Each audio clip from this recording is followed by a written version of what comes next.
কিন্তু ওষুধ যারা ছিটান সেখানে এক ধরনের অনিয়ম, উদাসীনতা এবং এটা প্রপার সিরিয়াস মনিটরিং এর প্রবলেম আছে। এটা একটি সমস্যা।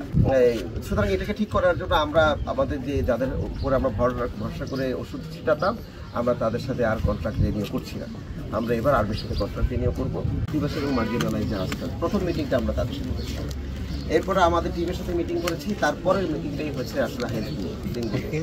এবং আমি আসার আগে যেহেতু ওষুধগুলো কেনা হয়েছে, সুতরাং ওষুধগুলো তো আমি কিনতে পারি নাই, কিন্তু ওষুধগুলো যেন পারফর্ম ঠিক মতো করে সেটা একটা বড় বিষয়। সেটা খুঁটিনাটি দেখতে গিয়ে আমরা দেখলাম ওষুধ ঠিক মতো ছিটানো হয় না। ওষুধটি ল্যাবরেটরিতে টেস্ট অনুযায়ী খুবই ভালো, কিন্তু ওষুধ যারা ছিটান সেখানে এক ধরনের অনিয়ম, উদাসীনতা এবং এটা প্রপার সিরিয়াস মনিটরিং এর প্রবলেম আছে। এটা একটি সমস্যা।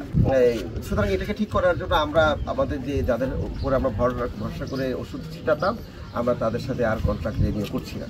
আমরা এবার আর্মির সাথে কন্ট্রাক্ট রিনিউ করবো, যেন এই বিষয়ে আমরা সর্বোচ্চ পরিমাণে আমরা মনিটর করতে পারি। এবং একটা ধরনের ডিজিটাল গভর্নেন্স তৈরি করছি। ধরুন ড্যাশবোর্ডে, ইন্টারনেটে, আমাদের ওয়েবসাইটে কোন কোন এলাকায় কে কে মশার ছিটাবেন তাদের ফোন নাম্বার, সুপারভাইজারের ফোন নাম্বার আমরা অলরেডি আপ করে দিয়েছি। তো আপনাদের কাছে আহ্বান থাকবে, আপনারা যদি একটা ইনভেস্টিগেশন করে যদি কোনো ধরনের অবজারভেশন পান আমাকে সরাসরি জানালে আমি কুইক রেসপন্স করতে পারবো। এটা নাম্বার 1।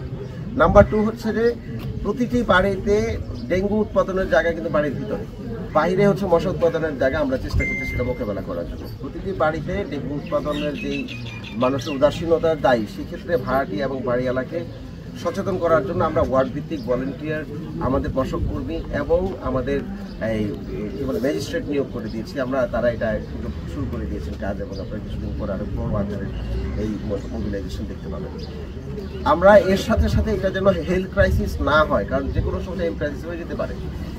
হেলথ ক্রাইসিস যেন না হয় সেই জন্য আমরা ঢাকা শহরের সবগুলো হসপিটালের সাথে আমরা কথা বলেছি।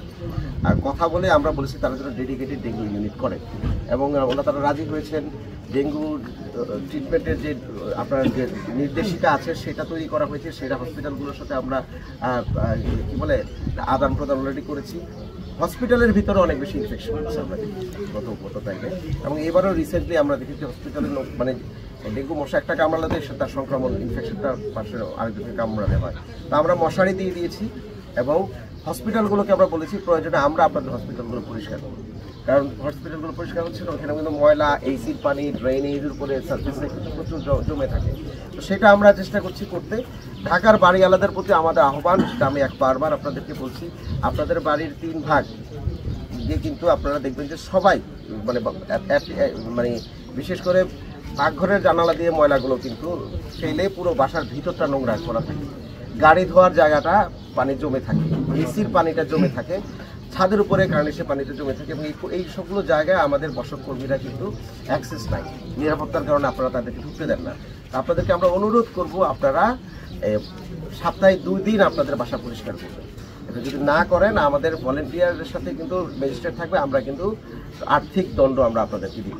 সুতরাং এখানে যেহেতু পাবলিক হেলথের বিষয়ে আপনি নিজে রিস্কের মধ্যে থাকবেন, অন্যদেরকে রিস্কে ফেলবেন না। আর আপনার বাসায় যদি কোনো ডেঙ্গু রোগী ধরা পড়ে, সাথে সাথে আমাদেরকে জানাবেন, যেন এটা যেন ইনফেক্টেড হয়ে না যায়। এটা আরেকটা বড় বিষয়। প্রতিটি ওয়ার্ডে আমরা ডেঙ্গু টেস্ট ফ্রি করে দিয়েছি। সুতরাং যারা অসুস্থ হবেন, জ্বর হবে, আপনারা ফ্রি টেস্টটা করতে পারবেন, টাকা লাগবে না। প্রতিটি ওয়ার্ডে ওয়ার্ডে আমরা সেই ব্যবস্থা করেছি। সুতরাং আমরা সর্বোচ্চ চেষ্টা করছি যতটুকু করা যায়, এবং আমরা চাই গণমাধ্যম আমাদেরকে এই সিভিক মনিটরিংটা আমাদের সাথে করুন।